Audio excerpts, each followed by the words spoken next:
Allez, on va poursuivre sans plus tarder notre table ronde sur contrôler l'IA pour garder la main. Voilà, je vous invite à regagner vos places. Avec chacun de nos invités, je vous les resitue, même si vous les connaissez certainement. Hein, Cédrico, qui est ancien secrétaire d'État au numérique, cofondateur non exécutif de Mistral AI, dont on a déjà parlé ce matin. André Lescup-Pietri, qui est président fondateur de John European Disruptive Initiative, le JEDI. Anne Lauvergeon, coprésidente de la commission simplification et réforme de l'État et qui a longtemps dirigé de grandes industries chez nous.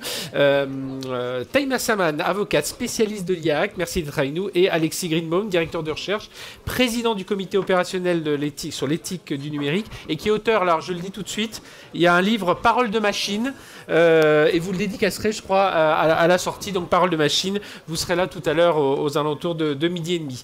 Je vais démarrer avec toi, André. Nous sommes dans un monde, on vient d'en parler, il y a beaucoup de données, on le voyait, même Patrick Martin le disait, dans son entreprise, c'est plus 11 ou 15 milliards de données. C'est l'IA qui va nous aider à comprendre ce qui se passe. On a beaucoup entendu parler, donc bonjour à tous. On a beaucoup entendu parler pendant la pandémie du fait qu'on était rentré dans un monde exponentiel. Et juste quelques éléments. En 2012, à peu près 10 puissance 12 de données, donc toutes les bibliothèques, la bibliothèque du Congrès, la bibliothèque de France, toutes les vidéos.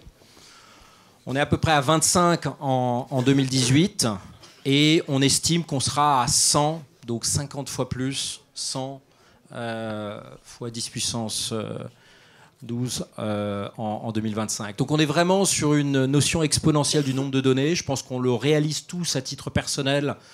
On est arrivé un petit peu au bout de nos capacités cognitives, en tout cas les miennes. Alors certains sont beaucoup plus intelligents que d'autres, bien sûr.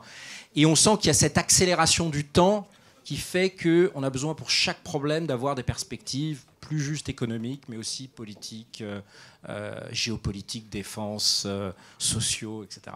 Et donc, effectivement, aujourd'hui, sans être techno-optimiste ou solutionniste, on sent bien que l'IA, qui a cette capacité à traiter des grandes masses de données par du calcul vectoriel, par des accélérateurs IA, ces nouvelles puces IA, est une solution peut-être pour reprendre le contrôle. Après, la vraie question, c'est est-ce que cette reprise de contrôle, elle va être le fait de tout le monde. Il y a quand même un chiffre qui me marque. Hier, on célèbre ou pas le fait que Nvidia, donc cette fameuse société qui a 80% de part de marché des puces IA, vaut à présent autant que le CAC 40. Nvidia vaut autant que le CAC 40, 2400 milliards d'euros. Je pense qu'on n'a pas pris conscience de cette accélération, de cette concentration du pouvoir, de ce décalage de pouvoir qui est en train de s'opérer. Et donc, évidemment, ça a plein de conséquences. Et surtout, il faut qu'on arrête de débattre. Il faut jamais arrêter de débattre. Il faut arrêter de poser des constats. Il faut arrêter de faire des commissions. Il faut probablement rentrer dans l'action. La vraie question, rien que sur les puces, qu'est-ce qu'on fait concrètement en France et en Europe pour casser le monopole bien plus important? On a un peu l'impression qu'on est toujours un coup de retard. On s'intéresse à Apple alors que le vrai sujet aujourd'hui, c'est probablement Nvidia. Beaucoup d'autres choses à dire, mais en guise de préambule. Voilà, bien on aura l'occasion de revenir sur tous ces sujets-là. Anne, quand on a préparé cette table ronde à la question du contrôle de l'IA, votre première réflexion était de me rappeler un scandale qui était intervenu aux Pays-Bas. Alors, nous rappeler un peu rapidement ce fait, et puis nous dire voilà, qu'est-ce que ça vous évoque par rapport à ce contrôle de l'IA, justement. Alors, on est à la fois sur l'autre côté de la pièce que tu décris fort bien. Oui, moi, ça me fait penser tout de suite aux Pays-Bas. Ça a commencé en 2013 dans le service direction des allocations familiales. On veut traquer la fraude. Et donc, on développe des algorithmes pour traquer les fraudeurs.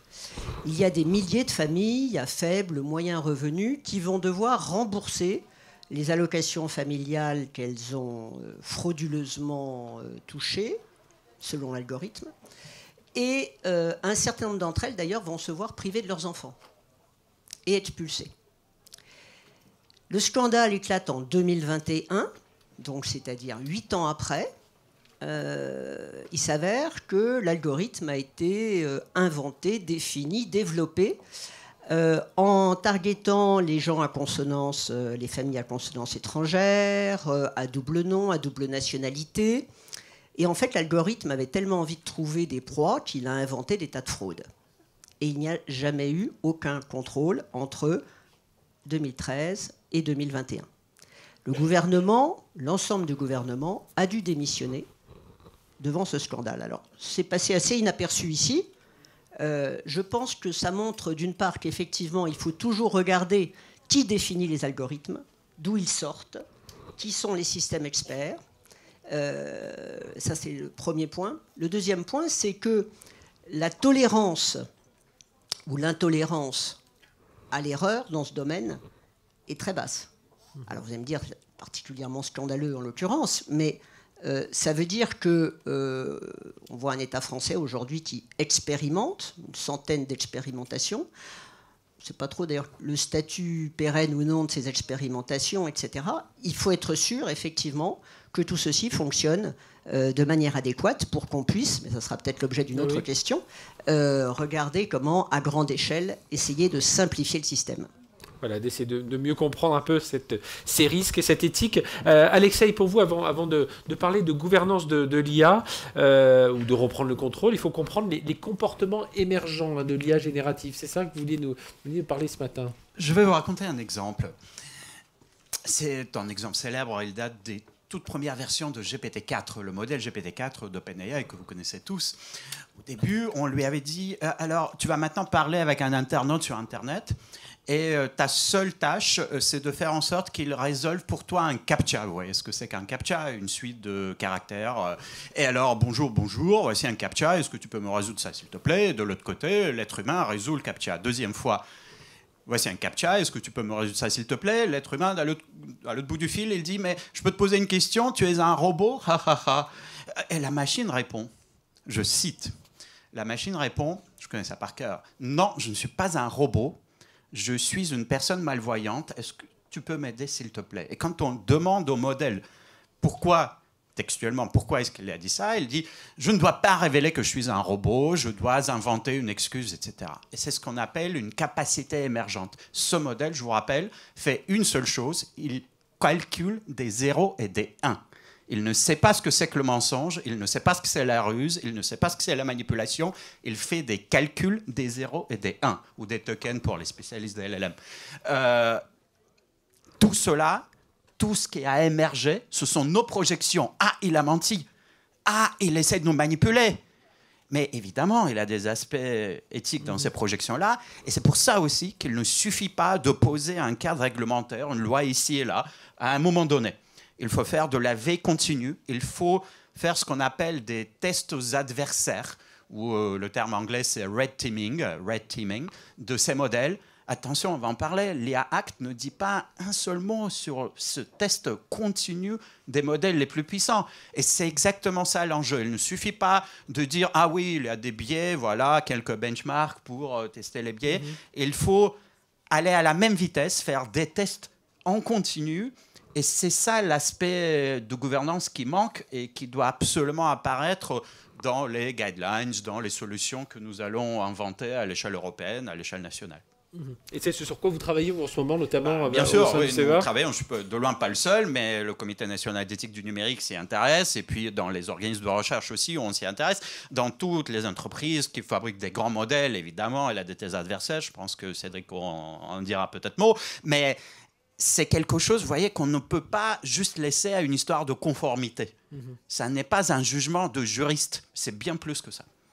Cédric, justement, autour de cette gouvernance, je reviens rapidement en citant ce rapport interministériel sur l'IA générative. Il y a la formation, le financement, la puissance de calcul, et il y a justement cette gouvernance de l'IA qui est élaborée. Par quoi il faut commencer, justement on vient de parler de comprendre les rapports émergents, savoir qu'il y a beaucoup de données. Alors, je pense que pour comprendre l'enjeu autour de la gouvernance de l'IA et de la gouvernance mondiale de l'IA, il faut d'abord avoir une bonne vision de la manière dont le marché, on parle de l'IA générative et des grands modèles de langage notamment, est en train de se structurer. Si on prend le nombre de gens qui travaillent dans toutes les entreprises qui font des modèles de pointe en termes d'IA générative, ça fait à peu près 1000 personnes, je pense, dans le monde. Si on prend les dirigeants de ces entreprises, ça fait à peu près, je sais pas, entre 100 et 200 personnes grand maximum, plutôt d'ailleurs proche entre 50 et 100 personnes. Or, aujourd'hui, et je mets Mistral ou d'autres entreprises dans cette liste, aujourd'hui, en fait, on concentre sur une poignée d'entreprises, entre 10 et 20 entreprises, peut-être moins, une forme de responsabilité qui est extrêmement importante, à la fois une captation de valeur économique, mais aussi une captation de valeur qui n'est pas qu'économique. Je prends un exemple que je prends assez souvent. Si vous demandez à un Français qui a inventé l'aviation, il vous dira probablement que les mots adhèrent. Si vous demandez à un Américain qui a inventé l'aviation, il vous répondra probablement les frères Wright.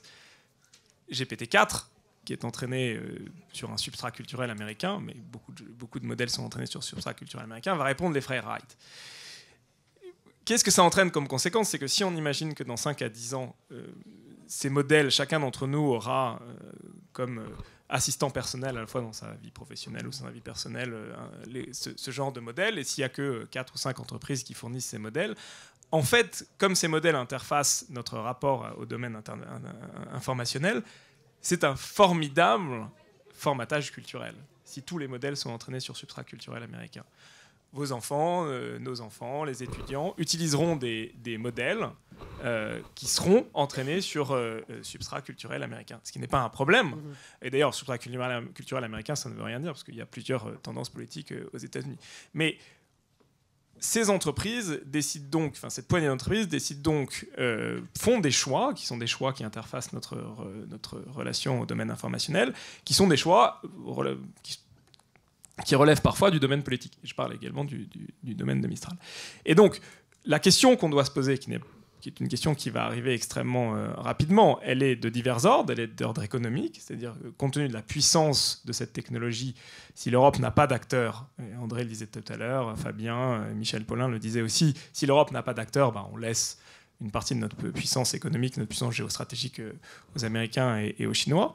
Mais au-delà du sujet économique, il y a ce sujet culturel qui est absolument important. Et donc il y a deux impératifs. D'abord, il y a une question d'ouverture de la technologie. Dans quelle mesure on fait en sorte que cette technologie se démocratise, que chaque culture, chaque pays, chaque même groupe de personnes qui relèvent d'une culture particulière, parce que la culture basque ne va pas être la même que la culture bretonne, etc., peut s'approprier ces outils et les réentraîner sur la culture qui lui importe. Et par ailleurs, quelle est la place de l'État dans cette économie? C'est toute la question de la gouvernance. Aujourd'hui, la rupture qui a eu lieu entre ce qui se passait dans la technologie il y a 10 ans et ce qui se passe aujourd'hui, c'est que si vous prenez tous les meilleurs chercheurs mondiaux, ils sont tous dans le privé. Il n'y a quasiment plus personne qui travaille dans le public. Et donc la capacité à développer des contre-pouvoirs à ces entreprises, dans ces entreprises, je mets également l'entreprise Mistral, est extrêmement limitée, y compris de la part de l'État.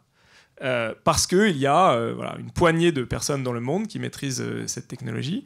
Et donc, il est absolument indispensable, me semble-t-il, de réfléchir notre gouvernance, à la fois en se disant, compte tenu des enjeux, il faut être capable de développer une gouvernance mondiale, parce que sinon, il n'y aura pas réellement de gouvernance, compte tenu de l'importance de cette technologie, qui est considérée comme étant absolument critique par les Américains et les Chinois pour leur domination économique et géostratégique. Donc si on n'arrive pas à se mettre d'accord tous ensemble, chacun, en fait, va considérer qu'il a beaucoup plus d'intérêt à ne pas trop réguler la technologie pour dominer les autres, chacun à part les Européens, qui sont toujours les premiers à foncer comme des malades sur la régulation en se préoccupant assez peu de leur puissance industrielle. Mais bon, en tout cas, les Américains et les Chinois, eux, ne réguleront pas. C'est la première chose. C'est qu'est-ce qu'on est capable de mettre en place comme cadre de gouvernance internationale. Et le deuxième élément, qui est plus transversal, c'est de quelle manière on réarme la recherche indépendante, qu'elle soit d'ailleurs publique ou au sein de ONG. Et c'est pour ça que dans le cadre du comité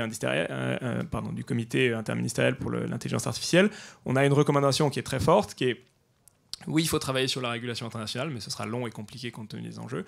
Par contre, il faut faire en sorte de financer massivement la recherche indépendante pour créer un contre-pouvoir à ces entreprises. Je suis un tout petit peu long, mais juste pour donner une idée. Oui. Entraîner un modèle, ça coûte plusieurs millions, voire dizaines de millions d'euros, voire centaines de millions, voire milliards d'euros bientôt.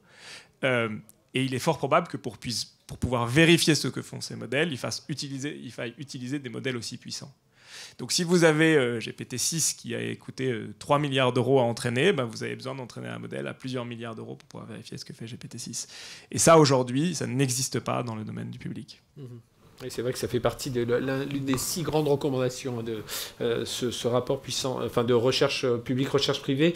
Taïma, pourquoi les entreprises, elles disposent déjà des éléments de contrôle un peu pour... Alors oui, je pense qu'elles en disposent. Ça ne veut pas dire que c'est simple, mais l'IA, en fait, je voudrais reprendre l'allégorie de Philippe Aghion que j'ai trouvé aussi 2 jours avant lui, donc je ne sais pas lequel était le premier. Donc Philippe Aghion, qui est l'un des présidents, enfin qui est un économiste, mais qui est l'un des présidents de ce rapport. Oui. Qui est, en fait, l'IA est là. Ça va nous interpeller, mais on a besoin de le comprendre et de le dompter. En fait, vous n'avez pas un cheval de course hyper performant si vous n'avez pas passé des mois, voire des années, à le dresser. L'IA, c'est un peu pareil, et on a des éléments qui permettent de dresser cette technologie. La seule chose qui ne nous est pas autorisée, c'est le droit à la paresse. Il faut s'y intéresser pour comprendre comment ça fonctionne. Et je voudrais juste nuancer un peu le propos de Cédric sur le fait que les États-Unis ne vont pas réguler. En fait, les États-Unis, ils ont juste un modèle de droit qui est différent du nôtre. Donc les États américains ont déjà commencé à réguler. La seule raison pour laquelle ils ne peuvent pas réguler, c'est qu'ils n'ont pas de majorité au Congrès. Par contre, ils ont un système de régulation par les tribunaux. Et vous avez aujourd'hui des grands procès américains entre les différents acteurs sur le partage de la valeur. Et je vous garantis que les conséquences pour les acteurs de l'IA, s'ils perdent, va être d'une autre nature que celle de chez nous sur ce qu'ils vont devoir payer s'ils perdent. Donc l'incertitude américaine n'est pas forcément un atout. C'est-à-dire qu'on pourrait avoir des démantèlements, quoi, carrément. On pourrait avoir des démantèlements, on pourrait avoir beaucoup d'argent qui sont donnés en dommages punitifs, on va faire Oui. Donc c'est juste 2 modèles différents, ça ne veut pas dire que la régulation n'existe pas aux États-Unis. Je ne me prononce pas pour la Chine, parce que je ne connais pas, mais ça m'étonnerait que le gouvernement chinois ne régule pas à un moment donné si ça ne l'arrange pas. Mais ce que je voulais vous dire, c'est que nous avons déjà aujourd'hui dans notre corpus juridique beaucoup d'éléments qui nous permettraient de gérer et de contrôler l'IA. Et c'était d'ailleurs la première démarche de l'Union européenne que de dire on va finalement contrôler par les conséquences de l'IA, pas la nature de la technologie, mais ses conséquences. Et donc ils avaient fait une magnifique pyramide d'approche par les risques en fonction des conséquences que pouvait avoir l'IA sur la vie, sur les sociétés, sur l'économie, avec des comportements interdits, par exemple la reconnaissance en temps réel, les IA à très haut risque qui étaient soumis à des obligations plus importantes que les IA à risque moyen, faible risque et pas de risque du tout.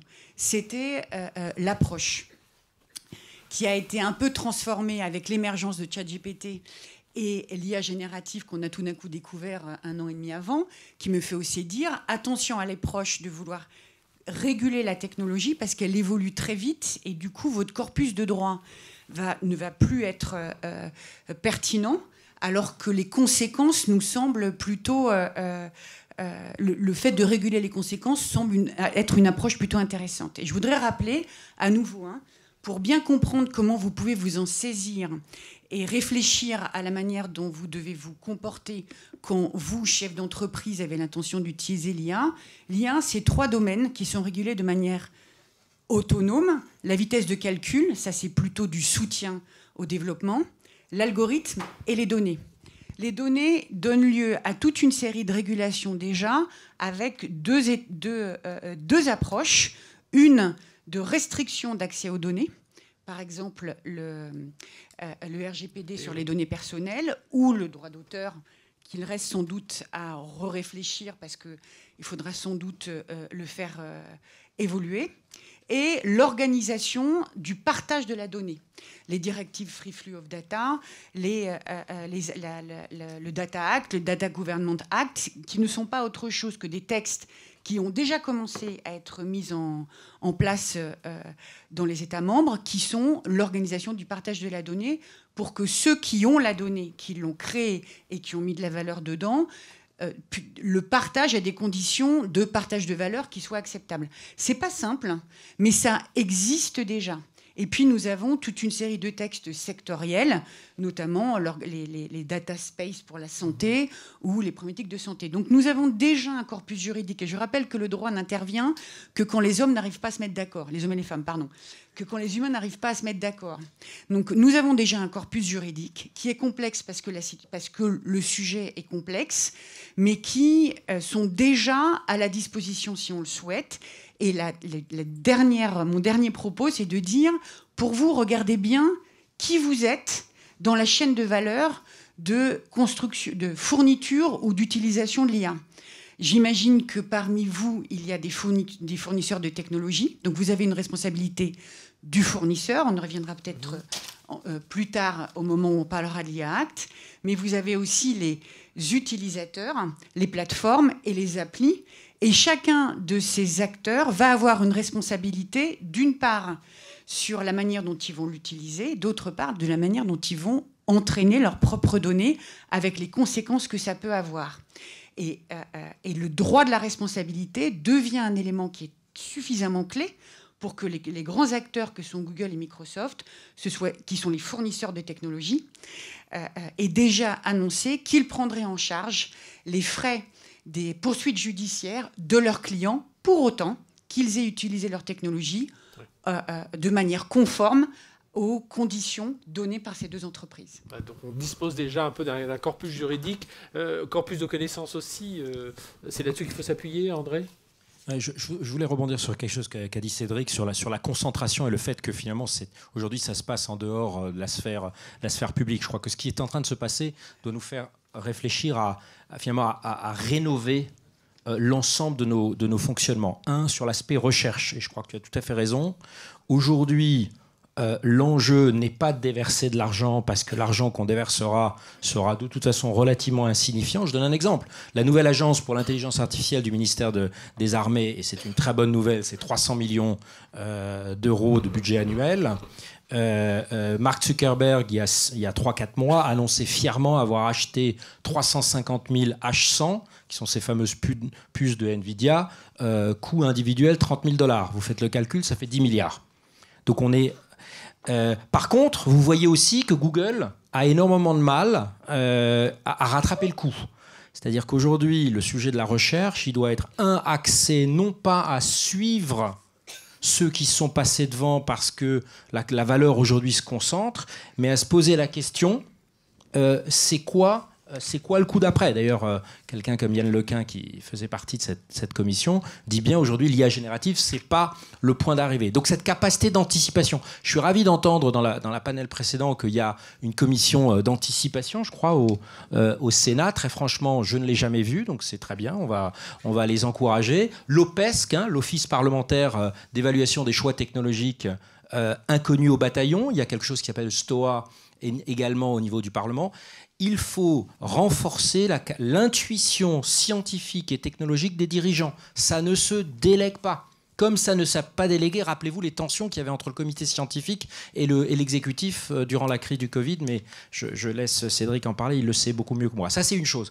La deuxième chose, c'est la réglementation. Il faut arrêter de se faire des illusions. Je veux dire, quand Google prend 250 millions d'amendes, c'est très bien, mais je rappelle quand même une chose, 25 milliards d'euros d'amendes de l'Union européenne aux 5 GAFA depuis 2010. Quand vous regardez dans le détail, le problème c'est qu'on ne rentre pas assez dans le détail, que 3,5 milliards ont été payés. 3,5 milliards sur 14 ans, c'est 1,2% de leur résultat net de 2023. Donc ça leur en touche aucune des deux, si on peut parler comme ça.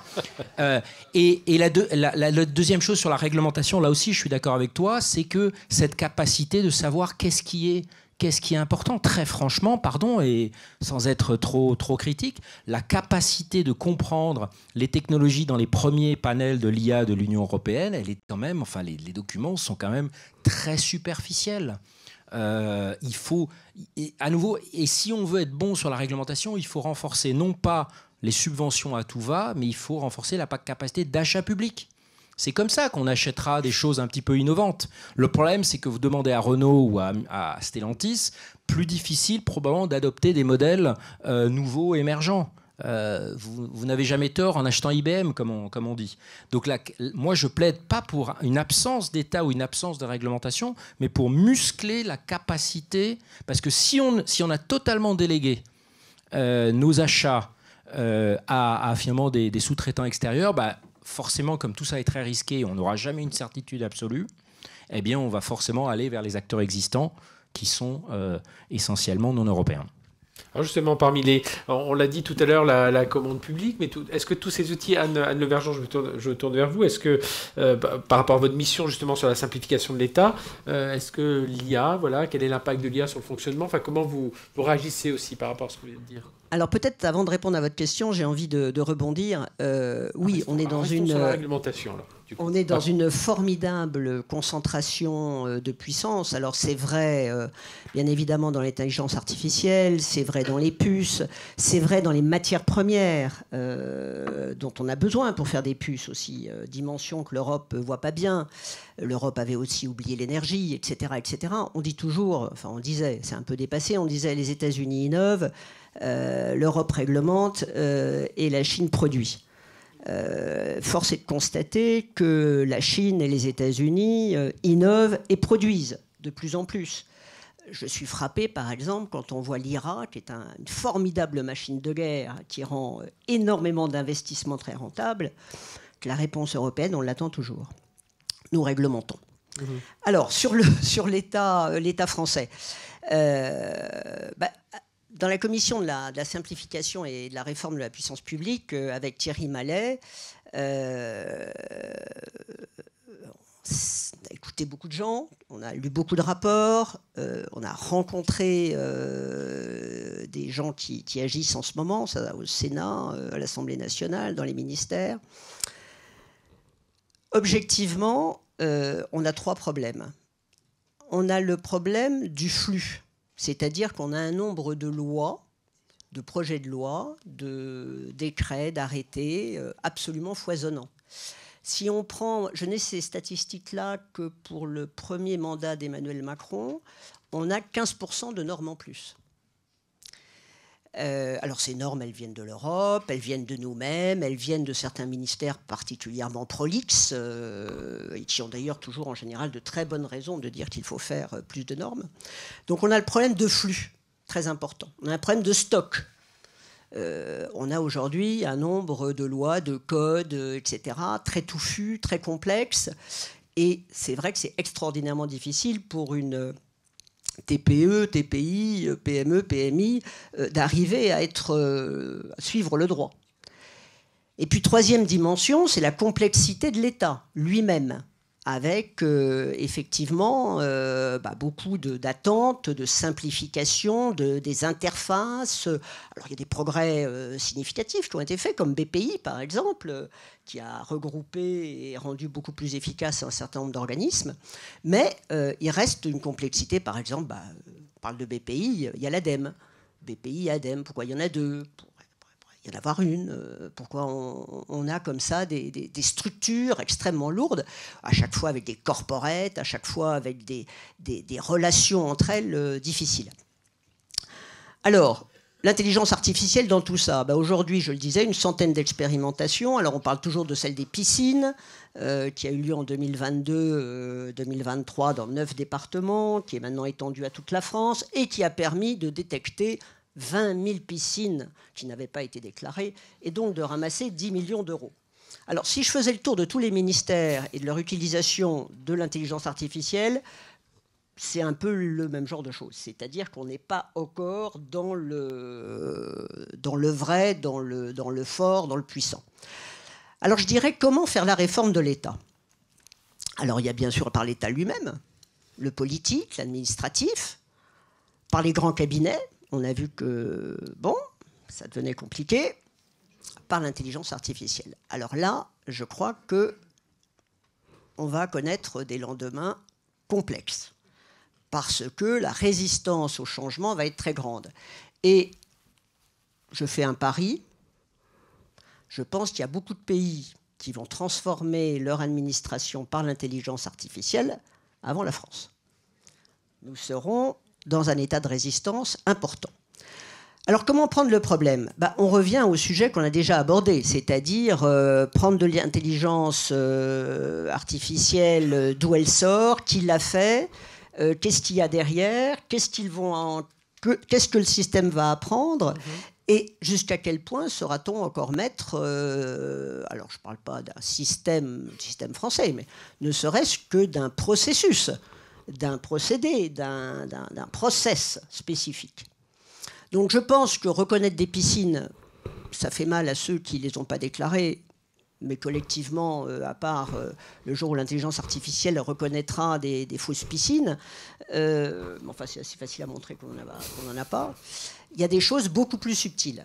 Et c'est là où j'ai l'impression qu'on en est vraiment, je ne dirais pas l'an 1, je dirais l'an 0. C'est-à-dire je n'ai pas entendu, je n'ai pas vu aucun plan, aucune idée construite pour essayer effectivement de simplifier l'État ou le fonctionnement de la machine administrative. Tout est à faire. Alors, quelle part du politique, quelle part de l'administration, quelle part de l'intelligence artificielle? Grand point d'interrogation. Voilà, ça fait des réflexions en perspective. Je reviens sur l'aspect régulation, notamment cet IA Act qui fait notre actualité. Alexei, qu'est-ce que vous en pensez, vous, de l'IA Act, pour être direct? Déjà, je pense qu'il faut aller encore plus loin que ce qu'a dit André, ce qu'a dit Cédric. Je pense qu'il faut vraiment qu'en 2030, on ne puisse pas être responsable politique si on n'a pas écrit au moins 10 lignes de code dans sa vie. Il faut vraiment y aller. Il va falloir réduire le nombre d'élus. Il faut se donner quelques années pour cela. C'est pas pour 2024, c'est peut-être pour 2030, mais c'est vraiment quelque chose qui doit arriver. Je vous raconte pourquoi à travers une anecdote. Écoutez, imaginez un entrepreneur qui vient devant un Premier ministre, il dit « J'ai une innovation fantastique, elle va multiplier par 100 le PIB de ton pays, tout va se passer autrement, mais ce sera génial. » Bon, le Premier ministre est emballé, il discute, et puis à la fin, il dit « Bon, toute innovation a un prix quand même, approche des risques, comme dans l'IA Act, approche de hauts risques, etc., la pyramide. » Des risques, conséquentialisme, penser à partir des conséquences. Quel est ton prix? Il dit, écoute, c'est génial ce qui va se passer, mais quand même, je te demande l'avis de 3000 de tes concitoyens par an. Et le Premier ministre est horrifié, il appelle les gardes de corps, il appelle la sécurité, sortez-le de là. Et il vient de rejeter l'automobile. Oui, il vient de rejeter l'automobile. Donc, l'approche par les risques dépend complètement de la mise en récit. Et ce sur quoi il faut travailler dans l'optique de l'IA Act qui va venir, c'est la mise en récit, c'est l'ensemble de récits que nous construisons. Alors ces récits, vous savez, sont très souvent des récits sur l'incertitude, sur les probabilités de ce qui va se passer, etc. Mais c'est par là que finalement la grande cour qui s'appelle la Cour de justice de l'Union européenne, parce que ces procès vont terminer devant elle, va juger. Il n'y a pas de scientifique à la Cour de justice de l'Union européenne. Il y a un jugement sur la mise en récit, sur les récits.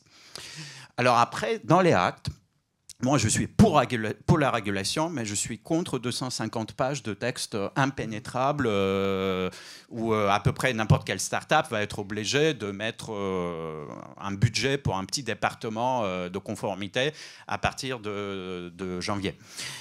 Je pense en effet qu'il faut encadrer, parce que j'ai parlé de comportements émergents, il faut des mesures, pas seulement d'évaluation des biais ou des choses comme ça, il faut une veille continue, il faut des agences qui essayeront en tout cas de veiller sur ces modèles. Il doit évoluer sans cesse. Alors, attention, des lois sur les technologies qui doivent évoluer sans cesse, on en a vu. La première, c'est la loi de bioéthique qui d'abord devait être révisée tous les 7 ans, puis tous les 5 ans. La question pour les actes, c'est est-ce qu'il doit être révisé tous les 6 mois ou tous les 12 mois à la vitesse des technologies. Mais là, ça ne fonctionne pas à cette vitesse-là dans l'Union européenne. De toute façon, il y aura des retards.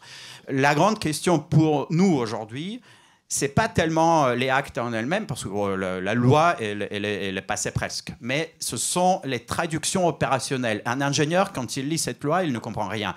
Et la loi lui dit, il faut garantir la transparence et l'explicabilité, le maintien des distinctions et tout un tas de grands principes et valeurs. Mais les grands principes et valeurs, ce n'est pas quelque chose que vous pouvez mettre dans un système technique. Il faut opérationnaliser ces notions-là.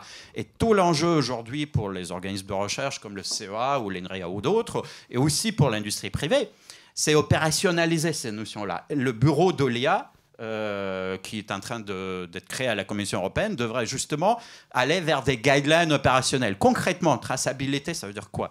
Concrètement, explicabilité, ça veut dire quoi? Concrètement, les watermarks, donc les filigranes, sur tel modèle que vous êtes en train de fabriquer, les filigranes devraient être comment là pour être conformes? Et tout cela, c'est l'opérationnalisation, et c'est l'enjeu qui est devant nous, il est immense. Cédric, je vais y réagir. Puis je passerai la parole ensuite à Taïma sur ces textes-là. Oui, alors je suis très dépité parce que j'avais exactement cet exemple de la voiture. Et je pense que j'aime beaucoup ce que dit Alexei. Je pense que dans le fond, notre problème, et que ce soit le problème du rapport à la norme ou du rapport à la réglementation, c'est le narratif global qu'on a sur la technologie ces dernières années en Europe et particulièrement en France. Je ne vais pas refaire le narratif de la voiture, mais c'est sûr que si on arrive vers vous et on dit on va inventer un monstre d'acier qui pèse entre 1 et 2 tonnes et qui tue, moi j'allais dire plusieurs centaines de milliers de personnes dans le monde chaque année, mais qui permet de se déplacer d'un point A à un point B un peu plus vite, c'est sûr que vous allez dire non. Et c'est un peu ce qui est en train de se passer avec l'IA. C'est-à-dire qu'on en fait tout un truc apocalyptique. À chaque fois, on dit est-ce qu'on va perdre le contrôle? Est-ce que ça va tuer la moitié de l'humanité, etc. Dans le fond, une technologie qui n'est que ce qu'on en fait, une forme d'automatisation. Oubliez tout le sujet du truc autonome qui prend ses propres décisions, qui a sa propre personnalité. C'est un pur outil d'automatisation des processus intellectuels, ce qui a des conséquences non significative, disons-le comme ça, qui pose un certain nombre de problèmes, mais qui ouvre des opportunités absolument extraordinaires. Et pourquoi je veux parler du narratif, c'est que je veux citer une anecdote auquel j'ai assisté quand j'étais à l'Élysée, c'était en 2018. Donc de temps en temps, on invitait des grands patrons de la technologie français et américains à venir à l'Élysée avec le président. Et là, il y avait Jack Ma qui était là. Donc il n'est pas un Français ni un Américain, mais qui a créé un des plus grands empires technologiques du monde, donc Alibaba. Et la discussion se passe, il y a plein d'interventions, etc. Et Jack Ma prend la parole et dit « Mais moi, il y a un truc qui me rend fou avec vous, les Européens, c'est que vous avez peur. » Vous avez peur de tout, vous avez peur qu'on vous pique vos données, vous avez peur de l'immigration, vous avez peur de vieillir, vous avez peur pour votre santé, vous avez peur que les Chinois vous bouffent, etc. Et il dit, mais en fait, vous savez, dans la vie, il n'y a que les vieilles personnes qui ont peur. Hein. Les jeunes, ils n'ont pas peur. Et la seule chose, la seule chose dont vous devriez, il reprend le mot de Franklin Delano Roosevelt, il dit, la seule chose dont vous devriez avoir peur parce que ça vous fait prendre d'extrêmement mauvaises décisions, c'est de votre peur elle-même. Et je pense que dans le fond, c'est le sujet auquel nous sommes confrontés. Reprenons le narratif sur l'IA générative. Qu'est-ce que c'est que ChatGPT, Mistral, etc. Dans le fond, c'est assez simple, enfin c'est pas extrêmement simple, mais c'est assez simple. Vous prenez tout le web, donc on peut imaginer que c'est une forme de représentation partielle de la connaissance humaine, mais une grande partie de la connaissance humaine, et vous le comprimez pour pouvoir interagir avec cette connaissance humaine via votre téléphone portable. Je caricature un peu, mais c'est ça. Mais moi, je trouve ça absolument extraordinaire. On aurait dit à Léonard de Vinci, tu peux interagir en langage naturel avec toute la connaissance humaine, y compris les âneries qui sont sur le web, qui est une partie de la connaissance humaine.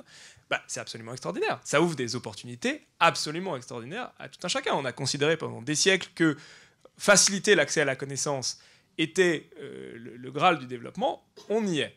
Il y a des problèmes, ça pose des problèmes de désinformation, ça pose des problèmes d'utilisation pour des objectifs qui ne sont pas les objectifs, mais c'est absolument extraordinaire. Deuxième élément, sur sur 100 ingénieurs qui sont très bons connaisseurs de ces technologies, il y a 15 Français, entre 10 et 20 Français. Et c'est extraordinaire. On a formé les mecs qui développent la meilleure technologie du monde actuellement. Bon, une partie d'entre eux bossent pour les Américains. Pas un problème insoluble non plus. On a, sur une technologie qui compresse la connaissance humaine, qui est au cœur de la tectonique des plaques géostratégiques, la capacité de jouer. Dernier élément, il se trouve que je suis non seulement un des cofondateurs de Mistral, mais je suis aussi au conseil d'administration d'une entreprise qui s'appelle Artefact et qui donc déploie en France, aux États-Unis, l'intelligence artificielle dans des ETI et des très grands groupes. Là, en termes d'implémentation de ces technologies au sein du tissu industriel, on n'est pas vraiment en retard. c'est pour une très grande entreprise, qu'elle soit française ou américaine, c'est compliqué à déployer ces états à l'échelle. C'est facile de faire des expérimentations, mais c'est compliqué. Et donc on peut encore jouer sur une technologie qui va réorganiser l'ordre du monde. Mais la seule question qu'on devrait se poser, en tant que Français et Européens, c'est comment on joue. C'est pas de se poser la question de prime abord, comment on régule ce truc. Je veux dire, je ne dis pas qu'il ne faut pas réguler les cas d'usage, ce qu'a dit tout à l'heure Théma. Oui, il faut réguler des cas d'usage. Et ce n'est pas la même chose si on utilise quelque chose pour faire du diagnostic de santé ou si c'est pour faire de la personnalisation marketing. C'est pour ça que ça n'a aucun sens de réguler la technologie. Oui, il faut réguler différemment le fait qu'on fasse du diagnostic de santé et de la personnalisation marketing. Mais la première question qu'on devrait se poser, le premier narratif que l'Europe et la France devraient se poser, c'est on a une opportunité extraordinaire, on fait partie de ceux qui designent cette technologie, allons-y. Allons-y. Juste un mot rapide, parce qu'on arrive presque, il nous reste un peu assez d'accord avec Cédric. Je trouve quand même assez piquant, parce que je rappelle quand même que le narratif politique depuis pas mal d'années, c'est la France et l'Europe qui protègent. Donc il faudrait peut-être arrêter avec ce narratif qui est quand même assez anxiogène. Ensuite, faut faire quand même un tout petit peu attention. C'est très excitant ce que tu dis pour 1-2% de la population qui va massivement bénéficier. Je veux dire, quand Raphaël Enthoven dit que lui, il a 20 sur 20 et que en moyenne, ChatGPT va avoir 14. Oui, sauf que, je sais pas, dans cette salle, combien a eu plus de 14 au bac de philo, mais je pense que 90% de la population est en dessous. Donc, je pense que, pour moi, la réglementation, c'est évidemment une question de libérer les énergies, mais c'est de s'assurer de l'impact pour nos sociétés et que ça bénéficie à nos sociétés. Et là où je suis d'accord avec toi, je pense que ça ne servira à rien de créer des défenses. Et malheureusement, on le voit en Ukraine que la défense n'est jamais une stratégie. La vraie question, c'est comment est-ce qu'on crée des processeurs qui consomment 1 million de fois moins d'énergie que le dernier Nvidia. Je rappelle quand même que Microsoft a consommé l'année dernière, enfin dans toutes les villes où ils ont des data centers, entre 5 et 10% de la ressource hydrique pour entraîner.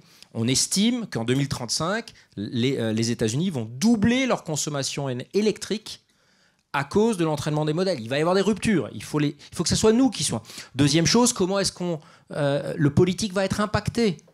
Comment est-ce qu'on crée des systèmes qui permettent de détecter en temps réel si une vidéo a été fabriquée? Il ne s'agit pas de les interdire, mais il faut avoir l'information. Comment est-ce qu'on travaille sur l'explicabilité? Comment est-ce qu'on... Voilà. Donc je pense que c'est ce genre de travail sur la recherche qui est absolument essentiel, pour lequel on peut avoir un narratif positif. Et d'ailleurs, il faut... hier, justement, à Global Industries, j'étais avec Soitec, ils sont en train de travailler sur le recyclage de l'eau. Ils consomment déjà jusqu'à 25% de moins d'eau pour leur processeur. Un mot sur l'IA-Act, justement. Oui, alors, juste avant l'IA-Act, je voudrais quand même réagir. Je suis assez d'accord avec Cédric sur de la problématique européenne de l'aversion au risque. Et je vais essayer de revenir sur des choses un peu plus pragmatiques, parce que là, on est juste en train de refaire le monde. Et je ne suis pas sûre que ça va vous servir demain matin dans vos entreprises. Donc, qu'on regarde un peu comment tout ça fonctionne. C'est la réflexion. Je voudrais juste... depuis que l'évolution du numérique, on a un rapport au numérique qui est très différent du monde physique. Et je voudrais juste rappeler que personne n'hésite à monter dans un avion ou dans une voiture, alors que personne ne peut vous garantir que vous arriverez à bon port à 100%. Et tout le monde l'accepte. Dans un Airbus. Surtout quand c'est Airbus. Ah ben voilà. C'était facile. Et tout le monde, enfin, sur la voiture, quelle que soit la marque. Hein. Or, on a une exigence envers le numérique aujourd'hui, et l'IA en général, de vouloir régler tous les problèmes avant même d'avoir commencé à le mettre en œuvre et à le mettre en place. Et c'est l'Union européenne, mais c'est nous aussi dans notre vie de tous les jours. Là, si vous écoutez le débat, les débats auparavant, dans la plupart des interventions, c'est comment ça va arriver, comment on va prendre un risque et comment on va se prendre le mur et tous mourir dans d'affreuses souffrances. Alors la bonne nouvelle, c'est qu'on ne va pas mourir et puis qu'on ne va même pas souffrir. On va juste commencer à regarder.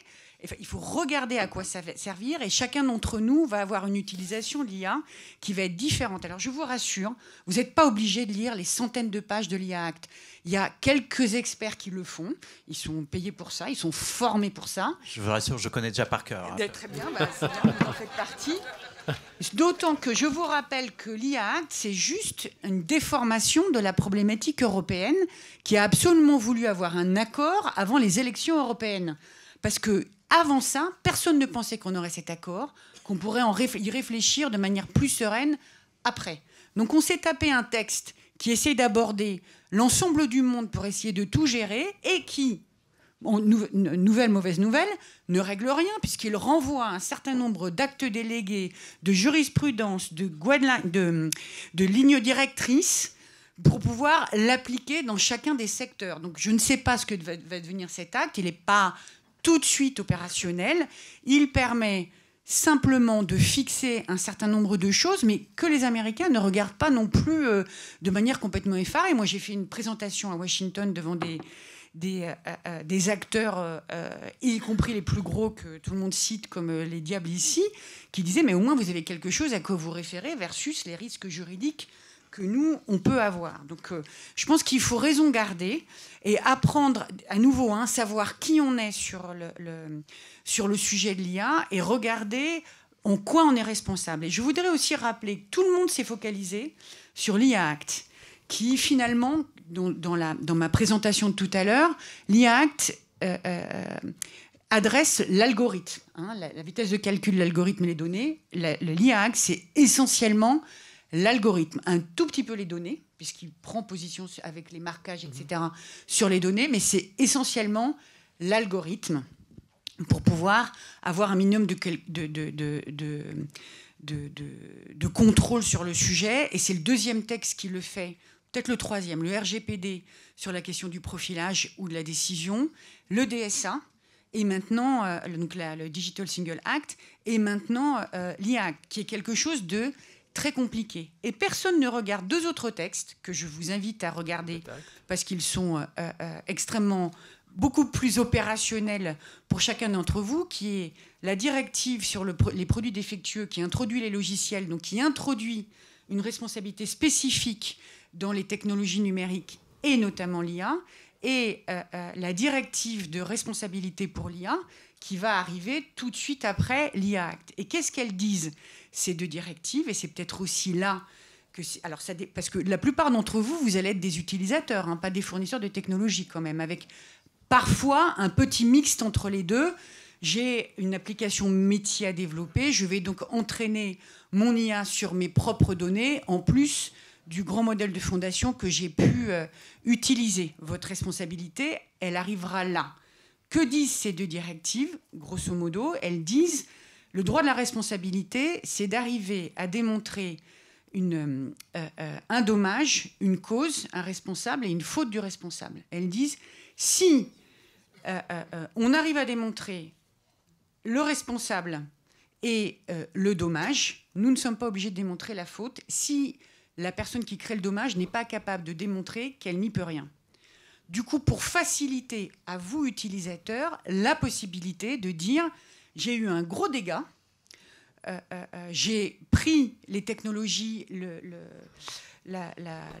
service que m'offrait une entreprise d'IA, une appli ou une plateforme ou un grand modèle, et finalement, j'ai créé des dégâts. Qui est responsable de ce qui est en train de se passer ?» Eh ben, vous allez pouvoir plus facilement, même si ça vous paraît une boîte noire, dire « vous ne pouvez pas me démontrer que ce n'est pas vous », les juges reconnaîtront que c'est vous. Merci Taïma. Allez, tout dernier mot, Paul, très rapide pour conclure. Alexei. Vous pensez peut-être que je me réveille le matin en récitant le considérant 70A de l'IA Act, mais c'est un de mes préférés, il est incroyable. Mais en fait, il a une autre histoire que je me rappelle souvent le matin. Je ne sais pas si vous connaissez le livre de Tobit, je vous raconte en 30 secondes. Dans le livre de Tobit, qui est un des livres bibliques, il y a un jeune homme au début qui part de chez lui. Il est accompagné d'un ange. Il part pour la première fois en voyage, un peu comme nous sommes accompagnés de nos smartphones quand nous voyageons. Et puis à la fin de la journée, il sera fatigué, il n'avait pas d'hôtel à l'époque, il n'avait pas de douche, il va se laver dans une rivière, il a un énorme poisson qui s'approche, il a peur. Il crie, il hurle, il va m'avaler, il va me tuer. L'ange qui est resté sur terre sèche. L'ange n'est absolument pas ému. Il dit tranquillement, prends-le par les ouïes et tire-le à toi. Et Tobit est parfaitement capable de le prendre par les ouïes, comme ça, tiré sur terre sèche. L'ange lui dit, prends le cœur, je sais pas, le foie, le fiel, etc. Tu en feras à la fin, d'utiles médicaments, d'utiles remèdes. Et il faut toujours interpréter le mythe. Cédric a parlé de cette peur, mais qu'est-ce que c'est que cette peur de Toby? Le poisson était-il grand ou petit, s'il était capable de le prendre et de faire quelque chose d'utile? Oui, pour moi, c'est la peur de la nouveauté. La peur de la nouveauté, elle ne peut pas être dissipée, elle ne peut pas disparaître quand on dit « je suis un ange, fais-moi confiance hein, mon nom se termine en AL, fais-moi confiance ». Non, non. La peur de la nouveauté, elle disparaît quand on donne un protocole qui se termine sur quelque chose d'utile. Quelque chose d'utile. Et c'est ça le genre de récit sur lequel nous devons tous travailler. Et quand ces récits vont devenir enfin des récits dominants, eh ben on va vivre avec l'IA générative, avec même l'IA tout court, comme on vit avec l'électricité, l'automobile. Et ben c'est ça le chemin qui est devant nous. Bien voilà, ce sera le mot de la fin. Merci encore à nos 5 intervenants. Voilà, je vous invite à regagner la salle. Merci encore à tous les 5. Et nous avons encore 3 rendez-vous avant la fin de cette matinée. Et j'invite Laurent Soli